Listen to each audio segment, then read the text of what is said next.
Hi, welcome to NonStopChess channel. In the previous video, in the endgame, we looked into the undermine tactics. Today, we will see the overloading tactics. Overloading, also called as overworking, is a chess tactic in which a defensive piece is given an additional defensive assignment. Usually, a piece cannot do two things at once. If you force the piece to do one defense, then it may not be able to do its other defense. It may be too busy to handle both. The defending piece may be protecting another piece or stopping a tactic or preventing a checkmate. An overload tactic is also called an overworked piece. To find a overload tactic, look for one piece that defends two things at the same time. Then find a way to break the defense. Usually one piece again cannot do two things at once. For a long time, wanted to bring out games of the strongest players but who could never be a world chess champion.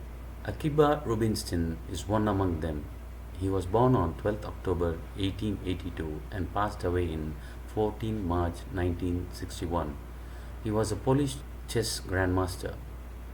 In Rubinstein's youth, he defeated top players such as Capablanca and Karl Schlechter and was scheduled to play a match with Lassaker for the World Chess Championship in 1914, but it was cancelled due to the outbreak of the World War I.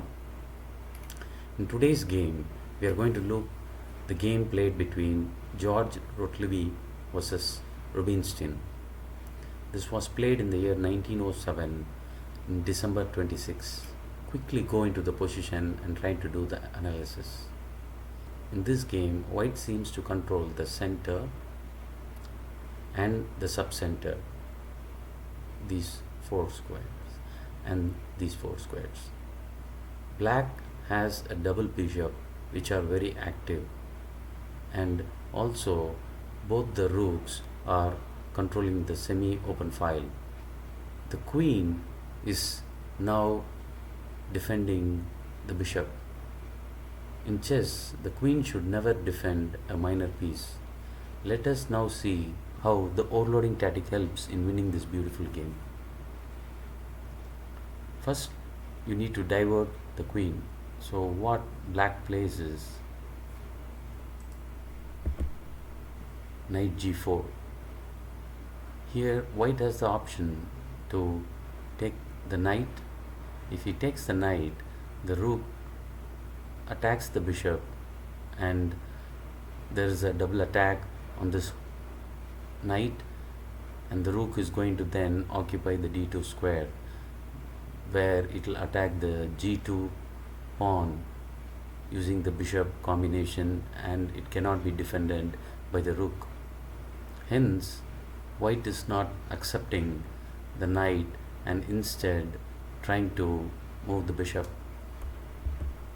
Now here, since again the bishop is overloaded, black tries to play the queen h4 trying to mate.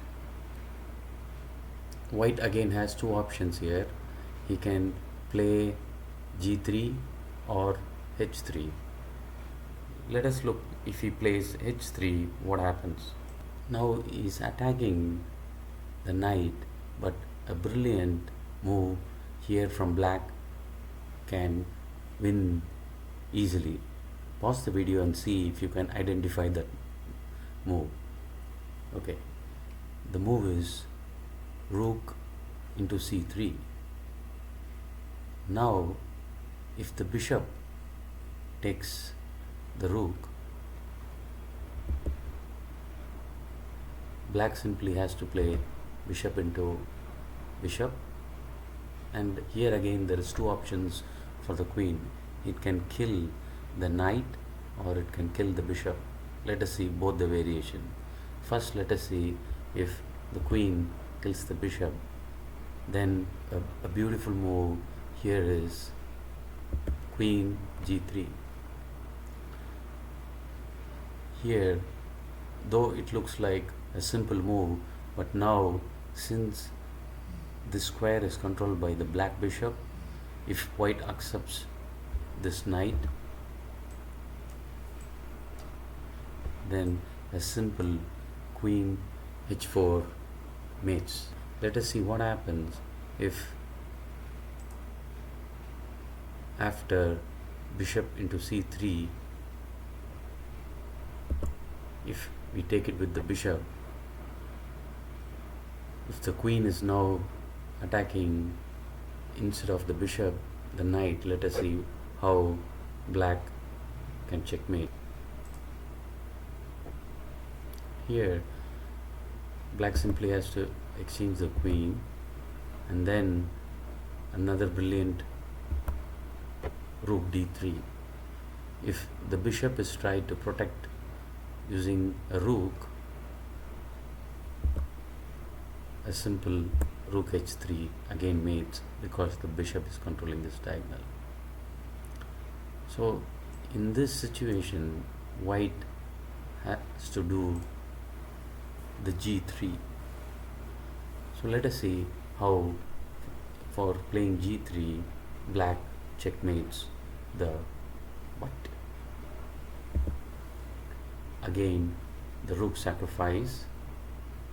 Here we are sacrificing the queen, so white sacrificed that, and now we will see how using the overloading technique black wins. The bishop is being protected by a major piece queen. Now what we have to do is distract this queen so that using the bishop you can take the bishop and give a check, and the white king will not have an escape square.